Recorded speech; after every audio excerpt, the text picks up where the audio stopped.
So we kind of got the ad sales evolution and modernization thing kind of as a kickoff really to some of the functional stuff. But one of the buzzwords that we've been talking about for time in memoriam, it seems, is this idea of automation, automating systems and the trafficking and the billing and making the processes, quote unquote, behind the scenes more seamless, more electronically peer-to-peer, or getting rid of that busy work, that stuff that is necessary but time-consuming and fraught with peril with lots of people involved, especially the more people involved. Where are we? I mean, we've been talking about this for years, and you'd think from those initial conversations we'd be in a better place by now. Maybe we are, right? Maybe we are partially, maybe we are in ways that are not sort of being visually sort of embraced or seen, or maybe we've got a long way to go. I don't know. That's what this conversation's about. So we're going to kind of get real here in a very non-automated way with Bill Day from Magid. So please take it away, Bill. Thank you. Yeah, thanks, and thanks for having me. I'm going to level set with why this is important, and then I want to hear from our panelists about what you're doing about it. So for those of you I don't know, which is a handful of you, I'm Bill Day. I'm with Magid. I've been sitting in this chair for 15 years at Magid, and I spend most of my time listening to your customers.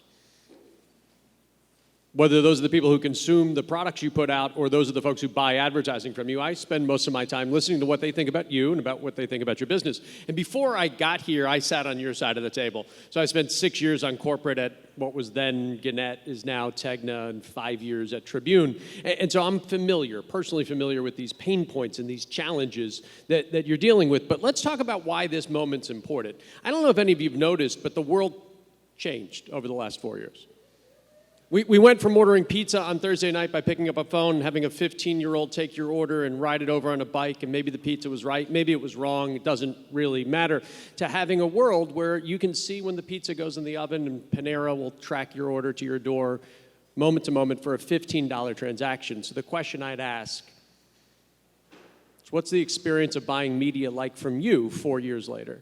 Are you closer to the pizza company, where the 14-year-old takes your order and may or may not get it right, may or may not deliver what was asked, and may or may not bill you correctly? Or are you closer to an app like Panera that for $14 validates what you bought on the front end, guarantees what you asked for, and delivers it? And here's why I think you're probably closer to the pizza, because your clients are telling us they are. We ask them every quarter about the things that are important to them with choosing business with you, and here's the big finding: 32% reduction in the importance of your sellers. There's 15 things that we ask them about why they pick you, and they told us your sellers are the least important part of the process now. That's new. It's new over the last 4 years.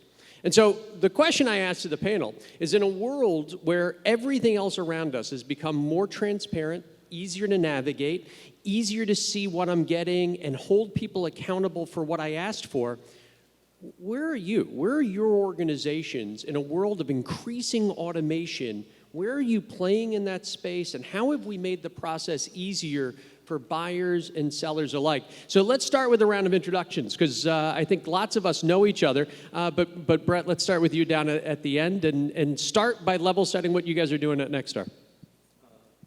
Yeah, so hey everybody, I'm Brett Jenkins. I'm the Chief Technology and Digital Officer at Nexstar Media Group. There we go.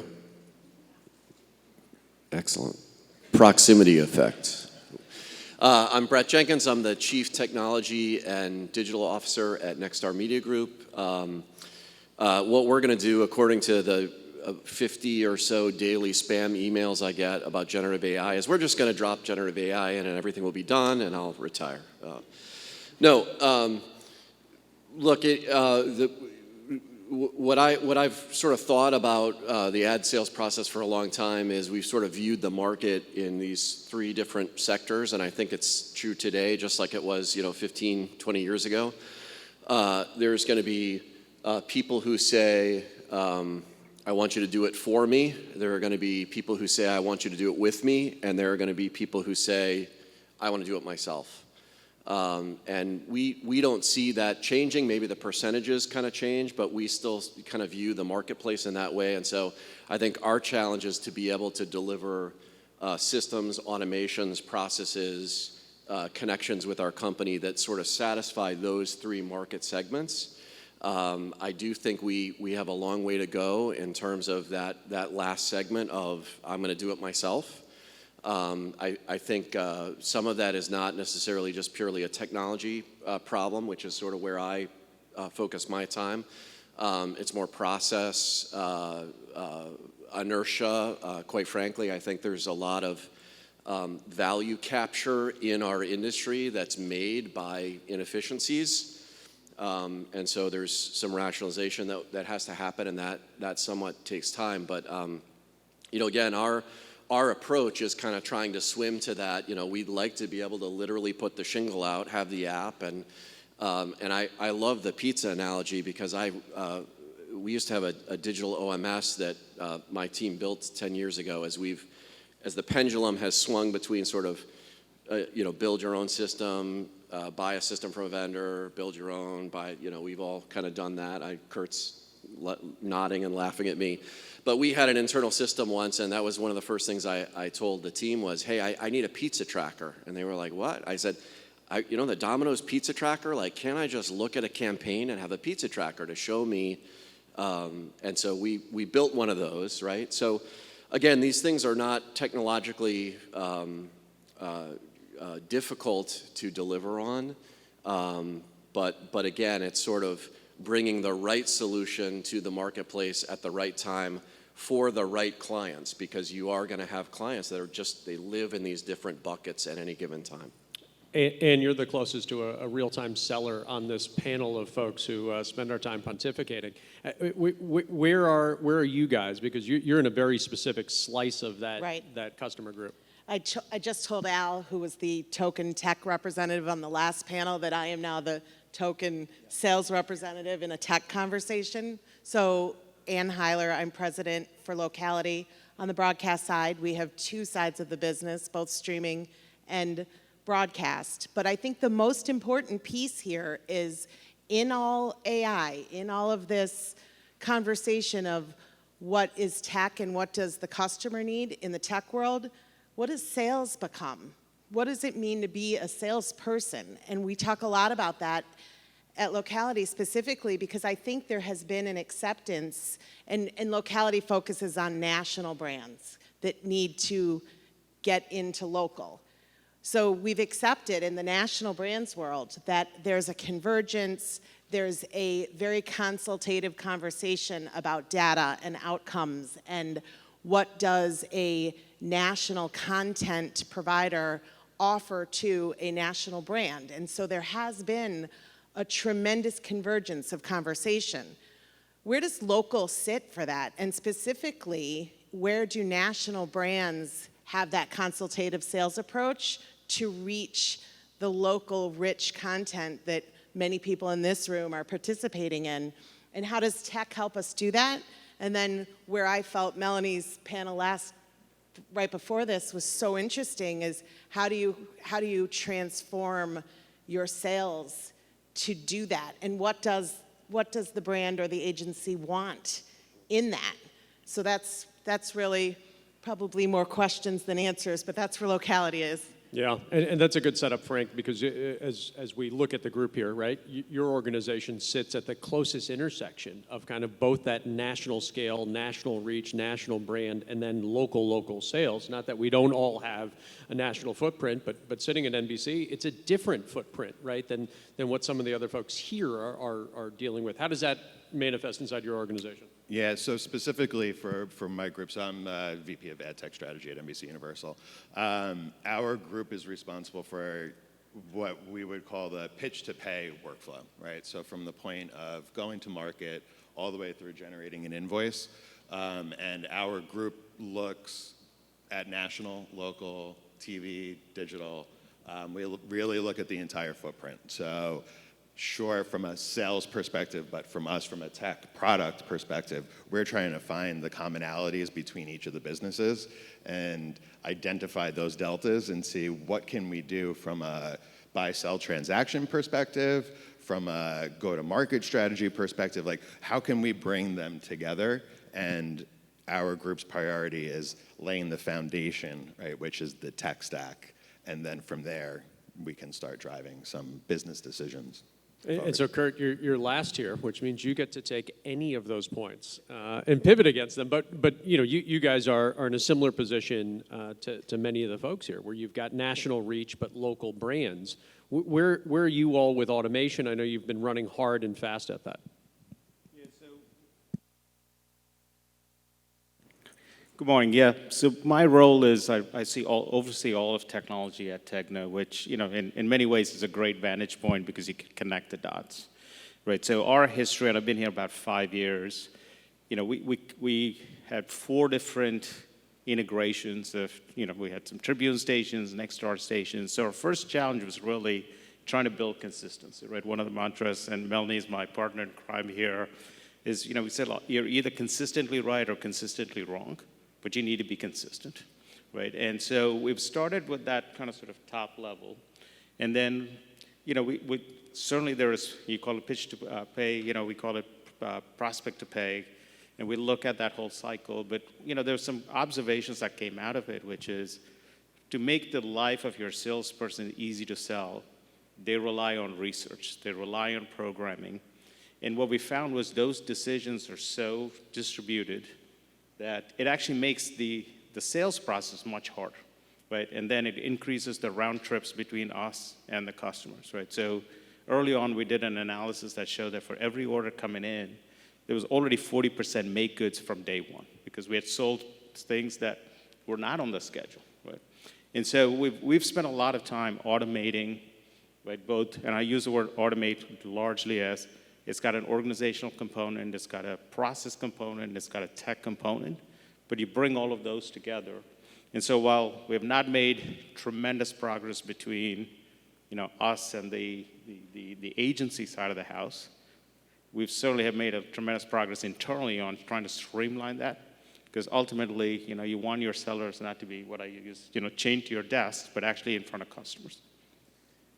Yeah, we did an analysis for someone who's not sitting on this panel, and their CTO told us that there were 72 steps in the pitch to pay process. 72 steps. We could identify the processes here, and we've all done these workflow maps, and then we did a live audit, and we found out it was 182. It's 182 steps in that pitch to pay process. This, by the way, was 18 months ago. I mean, this isn't in the dark ages. So what would it take to get organizations closer to something that matches even our own internal flow charts, right? That don't require SneakerNet connecting the dots between 2 pieces. Brett, you've got a complicated group with lots of legacy tools, and that's where that SneakerNet comes in handy, right? Where are you guys, and what does that look like? Yeah, I think it's process, people, technology, right? We talk about that all the time. On the technology side, I'll comment on that. We still do have an issue, right, where we've got these disparate systems, and there are no standards in terms of how these systems talk to each other. And there's a role for that each of these systems play in the various process steps. So I think the first technical challenge that I think about is how do these systems going to talk to each other? And one reason, Al mentioned it on the panel, the last panel, there are no standards for these systems to talk to each other. And so, one of the things naively that I tried to do with Al and Kurt and a bunch of people a few years ago was, okay, this is an industry standards problem. We'll just get together, we'll write a standard, we'll publish it, everyone will love it because everyone wants automation and everyone wants systems to talk to each other, and we did the work and we put it out there, and it turns out nobody actually wanted systems to talk together, and no one really wanted automation. And so, it's just, I hate to say it, but I sort of view it now as it's just a slog. It is, system by system, data object by data object, trying to reduce the friction between the various systems, because my view is we're never going to get into that sort of one monolithic, like, oh, here's a kind of a system or process that does everything. We all have different media products. We all have different customers, like I said, with different needs and different wants and different objectives. Not everybody wants to go do, outcomes-based buying. Some people don't want that. They want to buy in a different way. And so it is a real challenge, right? Because you're not marching to that one sort of monolithic answer. But again, that's my non-answer to your question is, I think the first thing starts with, on the tech side, how we do that better job of connecting systems, and is there a role that industry standards can play in doing that? So Ann, you're dealing with different broadcast groups, different customers, different clients, different agencies, different needs, and to Brett's point, different campaign outcomes, right? I need something different with this campaign than that. Where are you guys? What are you doing? How do you automate? So I think it absolutely starts with some industry leadership of every stakeholder in all pieces of this leaning in to the piece of that process that they need to participate in, right? So everybody's got costs. Everybody's got the massive expense of tech enablement, but not one person is going to be able to solve for all of it. So it's leaning into industry standards like the TIP initiative, which was an excellent, excellent effort, but you have measurement standards. We participate in SIM, and you've got to get these kinds of rooms together, and the agencies need to lean in, and the tech partners need to lean in, and the measurement companies need to lean in, and the content owners need to lean in. And then there's sales, enablement, and sales that overlays all of that, and that there's customers that overlay all of that. But we each have to participate in the stake that we have, and then pull in all of the disparate systems. Yeah, I'll jump in there. Yeah, jump in. 100% agree that the requirement for change is that we all kind of align on what that change is and why. And the way we've been tackling change is, it's not as simple as in two ways, but there is a technology component of it, and then there's the sales component of it. And what we've been trying to push is getting technology teams together, more product-to-product conversations. So we've been a little bit more focused on the national side, but happy to expand it, because I think we all have the same goals at the end of the day. But what we've been able to bring together are like Disney, Paramount, Fox, their product teams into a room with the product teams from the agency side of house, and say, what are the problems you're trying to solve? Because we're trying to solve the same problems, right? The operational inefficiencies need to go away, and unless we work together to achieve those goals, we're not going to be able to. And I think one of the blockers or slowdowns to why does innovation take so long is because we might not, or my personal opinion is that there is no one single solution. Right? As long as we agree on what the goal is and what are we trying to do, I don't necessarily care, how Ann decides to do it, as long as what we're presenting as sellers to the market is the same. And I think specifically that local piece of it, we're at risk. We are making it very difficult to transact locally and to be able to put our content into the hands of the people that want to buy it. And you mentioned 182 steps for us. There's 182 steps on the agency side.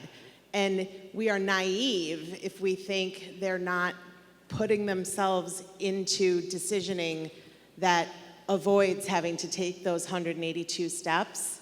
And so we might look at it as an expense today, but in my opinion, it is absolutely a requirement to our own demise as the risk. So Kurt, I'll tell a story out of school from the building you work out of. So a very long time ago, I worked in that same building, and we did analysis on the newspaper side, and we realized that the inefficiencies we'd built into the system generated about 17% of our profits.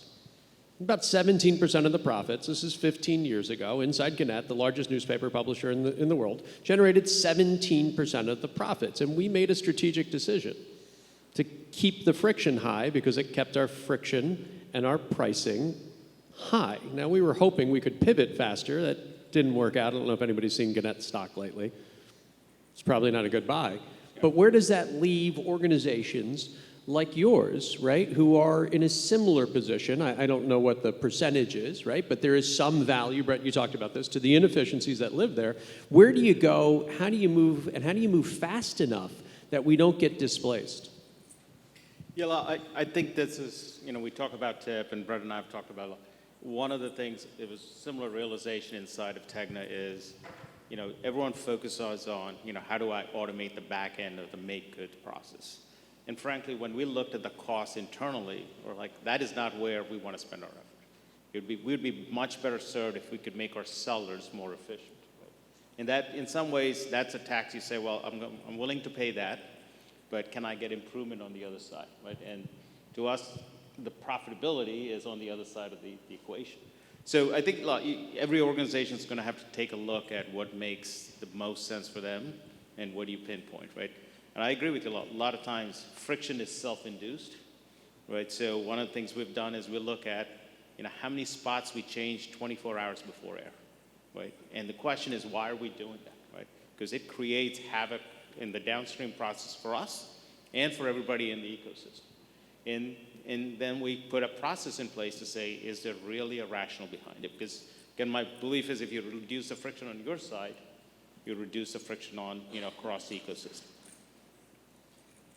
So I started with some discouraging news, which is that your advertisers tell us that the relative importance of your sales teams are declining compared to everything else. Let me give you a bit of good news about 2/3 of the way through the process. What we see in that same data is that the single biggest differentiator for why they pick any media company, whether it's radio or newspaper, local television, or the guy in the van down by the river who says he can sell you everything, is the quality of the interaction they have with a seller.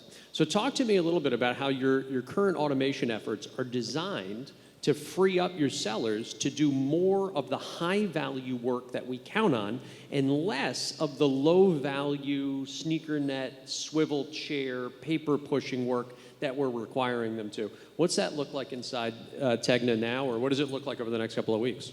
Yeah, I'll echo what Brett said is, there are some things you can control a lot more than others, right? So we've taken the approach for a lot of our digital products, like at Premion or our owned and operated, we've built the stack internally, right? Because it's a growing business, the tools were not out there.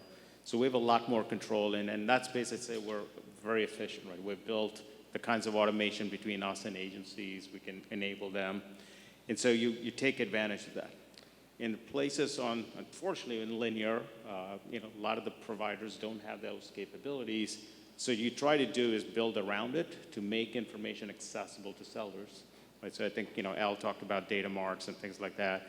Those are the things you could do that you could say, all right, what can I do independently? And how do I bring information, right?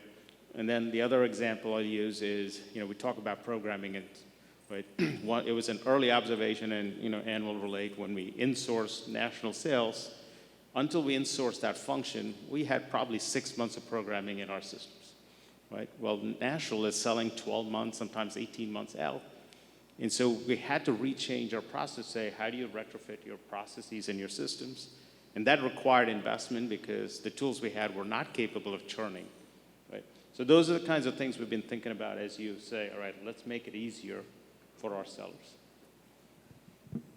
I think if we accept that rates, programming, ratings, digital, if that can get into the hands of the buyer in a more efficient way, sales does become something else. Sales does become talking about outcomes if that's what the customer wants. It talks about, converged ideas and merging digital and merging linear together and really talking to a customer about something that's going to impact their outcomes. That becomes sales. Right, what But your organization's got a complex range of what that looks like and a complex range of sellers. What's that look like in terms of getting them to spend more time selling and less time internally faced? Yeah, two things. So to answer your question quickly, so what we've been able to do is consolidate our sales team to look, not necessarily be an expert or a subject matter expert in every single kind of nook and cranny of the business, but you're responsible for the partnership, the relationship, right, with Group M or for General Motors or however it happens to be parsed out. So just the simple fact of streamlining and consolidating your primary contact was incredibly helpful for the buyers because the feedback was always, well, I don't know who to reach out to. If I want to, I have money and I just don't know who to reach out to spend. So that was actually very important and still a work in progress. I'm not by any means saying that it's problem solved. But one thing just to kind of say, because I'm very tactical, but when we talk about automation and why adoption is slow and why it takes a long time for things to change, we've been focused and partnering with the IAB, which has taken up this very specific initiative of creating industry level master data. And this is the least sexy thing to talk about, but it is foundational to how our systems are able to talk to each other. And I have spent years trying to automate and have systems push data back and forth, but the amount of time it takes to get those integrations set up is because we have to do a mapping of Procter & Gamble from this system to this system to this system. So if we can all come together and not necessarily agree that Procter & Gamble needs to be read as this, but this is what the industry standard for Procter & Gamble is, NBC maps to it, right? Locality maps to that, Tegna maps to it. We're not shifting anything really. We're just consolidating and mapping to make it simpler to light integrations up. So wanted to throw that out there because it's something that's very real, and I think we all need to support it in order for it to work. Yeah, and that's again, I would echo, that's a piece of the industry standardization. If only we had a company like Donovan Data Systems to solve our issues. One of the things, back to your original question, that Nexstar is doing that just is very tangible that I'll share with people on the and this relates to the ultimate automation is, just having the very, this isn't rocket science, right? But we take the view internally, right, that ultimately if you want to get to sort of what we call the self-serve model, right, pure automation, where it's just you put the shingle out there and the buyers just come buy whatever they want, right? So we first start to think about our own internal sellers as the first folks who are going to access that system, right? And so it speaks to how do you enable your sellers to spend more time in front of clients? You try to deliver them a system, a view, a process, a workflow that looks an awful lot like what we envision an ultimate, truly self-serve model would look like. And so the first thing that we're just spending a ton of time on right now, we're in the middle of, and Jen, mentioned it, I think, explicitly on the last panel at Nexstar, is just reducing that swivel chair, right? Can we get something, some view, some sort of, all-in-one tool that sellers are going to spend all their time in, and just bring data into that one tool. And that, I will say this, as I make the sort of pejorative comments about Gen AI, the one thing I think Gen AI is going to do for a lot of organizations is solve what has become a real search problem, right? Like search is just, I don't know if you guys use search engines these days. It's bad, right? Google used to work 10 years ago, and now I don't know what kind of results you're getting. But, I think generative AI has a lot of problems to solve in terms of just accessing data and, in a way that sellers want to ask questions, natural language processing. So, you tie in all these data sources, and even if they're not objectively mapped through some kind of MDM system, can your AI help you do that, right? Can it sort of negotiate the things that you haven't been able to map and present information to sellers so that they can quickly get their answers and get out on the road? And so, that is a journey that Nexstar is actively on, and hopefully we'll get there soon. Well, you hit our bingo card requirement. I was going to prompt someone for generative AI. We've got almost the entire panel talking about automation and not talking about the biggest thing happening in automation. We've got just a couple of seconds left. As you think about that, the challenge for your organizations, and I think was referenced this morning, is that if you went to car dealers 10 years ago and you said, "What's your biggest problem?" they would have said, "Selling more pickup trucks." And I don't have enough SUVs to sell. And if you go to them today, their biggest problem is 60% of people who walk in a lot want an electric vehicle. And when they say electric vehicle, what they really mean is a Tesla.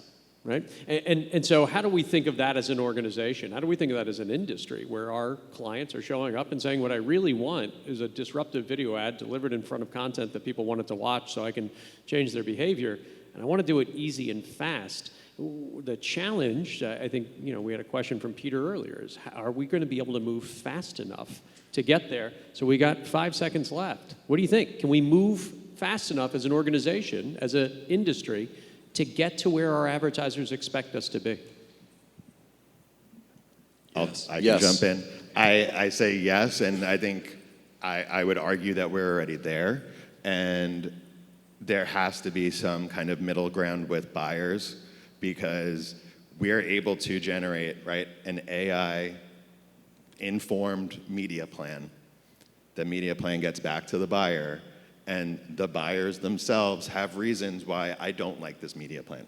So the machine built this media plan for you. If you want to trust, right, the machine, then this is the outcome-based media plan that works for you. So there's still, I think, on the buy side, I don't know what it is, and I don't want to say anything out loud, but there's still like a control of what a media plan looks like. So if we're going to let the machine do it on the seller side, then the buyers have to agree that the machine's going to do it. Yeah, and I think the human element of that still comes into it. And is it pushback? Is it expertise? There's a difference there. And so, yes, we've got to change, and absolutely we will get there. But human part of it has to come into that process somewhere. This was amazing. Thank you guys for making time. Really appreciate you joining us.